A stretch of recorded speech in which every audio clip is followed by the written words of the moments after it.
The Hermit Kingdom, a history of North Korea. Beyond the headlines of missile launches and diplomatic summits lies the true story of the Democratic People's Republic of Korea, or North Korea, a nation that has defied history, isolated itself from the global community, and maintained a unique, iron-fisted dynastic totalitarian rule for over 70 years. This is not a story of standard communism. It's a bizarre, compelling, and often heartbreaking tale of a nation built on colonial trauma, Cold War division, and an ideology that elevates one family to godlike status. From the ashes of imperial Japanese rule to the threat of a nuclear exchange, North Korea remains a geopolitical enigma. Today, we undertake the most comprehensive look at the Hermit Kingdom. We will explore the brutality of the Kim family, the creation of the infamous prison camp system, the crippling economic policies that caused mass famine, and the dangerous pursuit of nuclear weapons that define its existence today. Get comfortable. This is the extended history of the three Kims, the rise of Juche, and the terrifying path of a nation sealed off from the rest of the world. The roots of trauma, Japanese Colonial Rule, 1910 to 1945. The tragedy of the Korean Peninsula begins long before the Kims. From 1910 to 1945, Korea was subjected to imperial Japanese rule, an era of profound cultural suppression and economic exploitation. The Japanese regime forcibly erased Korean identity, language, and culture, while extracting the peninsula's resources and forcing hundreds of thousands into labor and military service. This colonial experience is the primal wound that informs all of North Korea's official state ideology. It created a deep, shared sense of resentment and a powerful yearning for self-determination that both the North and South inherited. It was in this brutal crucible that the future leader, Kim Il-sung, born Kim Song-ju, cut his teeth. He served as a guerrilla fighter against the Japanese, often operating in Manchuria alongside Chinese communists. This experience, though historically exaggerated by state propaganda, granted him the crucial mantle of a national resistance hero upon Korea's liberation in 1945. The Cold War, division and the rise of Kim Il-sung, 1945 to 1950. When Japan surrendered in August 1945, the country was not peacefully united. It was arbitrarily divided at the 38th parallel by Soviet and American forces. This temporary line quickly became the front line of the burgeoning Cold War. In the North, the Soviet Union actively engineered the rise of Kim Il-sung. He was young, charismatic, and had the essential credential of being an anti-Japanese fighter. Crucially, he was a perfect Soviet proxy. Kim Il-sung immediately began consolidating power. He utilized his Soviet backing to eliminate rivals, including Chinese-aligned and domestic communist factions, in a series of ruthless political purges. By September 1948, he established the Democratic People's Republic of Korea, DPRK, positioning himself as the head of a communist, nationalist state dedicated to reunifying the entire peninsula under his rule. The division, intended to be temporary, was becoming terrifyingly permanent. The Korean War, a totalizing national trauma, 1950 to 1953.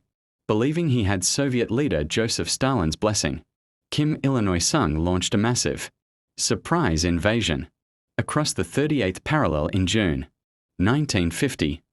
He came within inches of success, seizing Seoul and pushing UN and South Korean forces into the Pusan perimeter.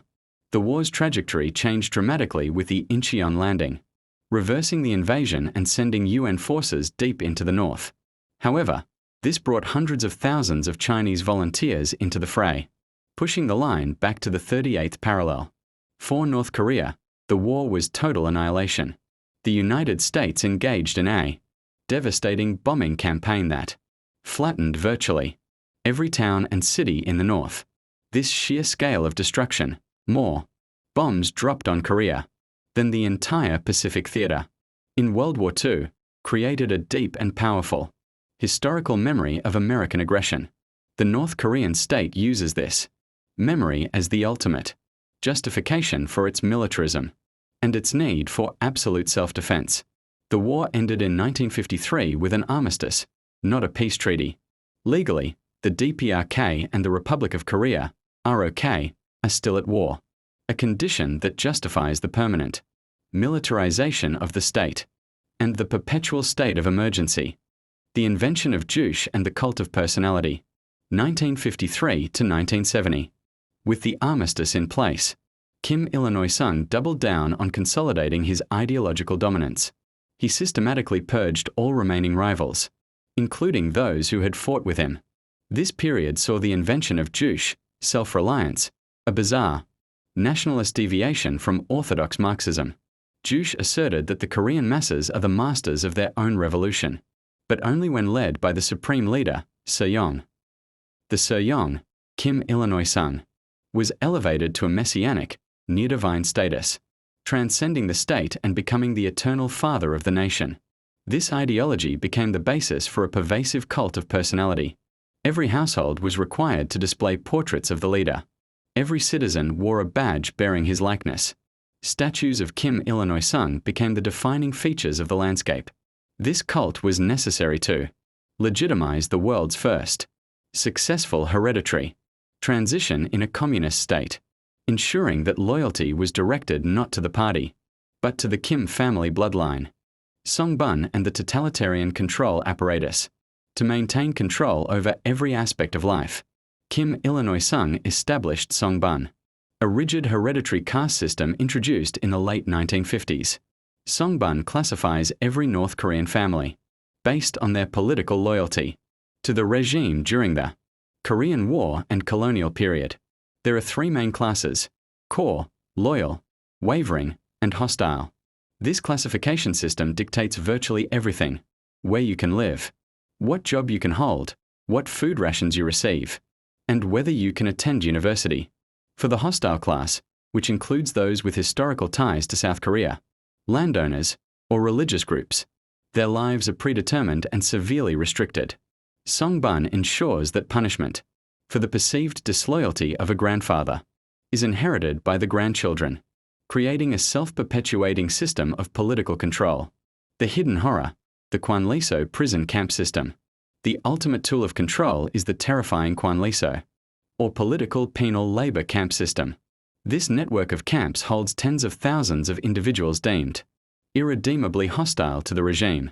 These camps are not simply prisons. They are closed-off zones where entire families, including children born inside, are sent for guilt by association.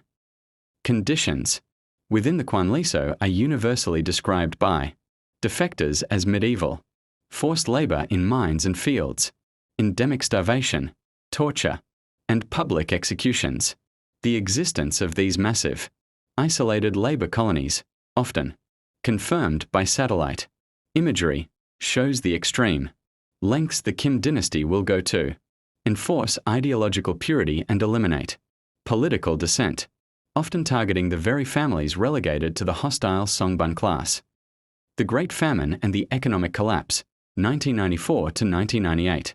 The totalitarian system was dealt a fatal blow by global events. In 1991, the Soviet Union collapsed, instantly cutting off the vital aid, subsidized oil, and trade that had propped up the North Korean economy. Then, in 1994, Kim Il-sung died. He was succeeded by his son, Kim Jong-un, who became the dear leader. The new leader inherited a crippled economy, which was almost immediately struck by devastating floods and drought. This combination triggered the Great Famine, or Arduous March, 1994 to 1998. Millions faced starvation. Estimates of the death toll range dramatically, but most analysts agree that hundreds of thousands, possibly millions, perished. The regime responded not with international appeals for aid, but with the military-first politics, Songbun, which directed virtually all remaining resources to the Korean people's army and the elite. The famine shattered the public's confidence in the state's ability to provide, forcing citizens to rely on informal, black market trading, or the jangmadang, for survival. The pursuit of nuclear deterrence, 2006 present.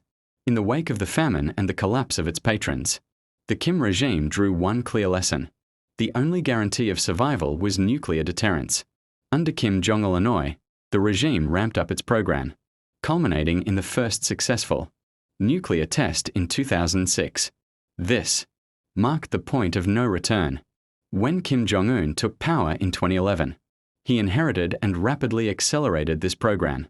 He introduced the Byung-jin policy, the simultaneous development of nuclear weapons and the economy.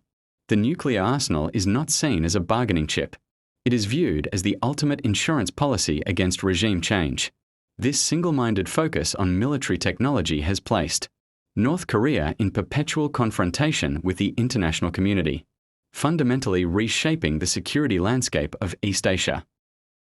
Kim Jong-un, consolidation, purges, and cyber warfare, 2011-present. Kim Jong-un's early years were characterized by a brutal consolidation of power, often using highly visible and shocking purges, including the execution of his own uncle, Jang Song-tharek, and the assassination of his half-brother, Kim Jong-nam. But a modern threat requires modern methods. North Korea has become a global leader in state-sponsored cyber warfare. The notorious Lazarus Group and other hacking units are used to generate revenue by stealing cryptocurrencies to circumvent sanctions, conduct espionage against foreign governments and military targets, wreak havoc for political intimidation, such as the infamous 2014 Sony Pictures hack. This shift to cyber criminality demonstrates the regime's extreme resourcefulness in funding its nuclear program and maintaining its grip on power despite crushing international sanctions. The history of North Korea is a story of 3 generations dedicated to a single successful goal: the survival of the Kim dynasty. They achieved this by masterfully exploiting a foundation of historical trauma, weaponizing ideology, and using the ultimate combination of pervasive terror and nuclear threat. The DPRK remains one of the world's most critical flashpoints. The path to unification remains unclear, and the potential consequences of conflict, nuclear or economic, are staggering. What do you believe is the single greatest factor ensuring the Kim dynasty survival? The Songbun caste system, the Kwanliso camps, or the nuclear arsenal? Let me know your thoughts in the comments below. If you were gripped by this extended deep dive, please take a moment to hit that like button and subscribe so you don't miss our next historical video. Thanks for watching, and I'll see you in the next video.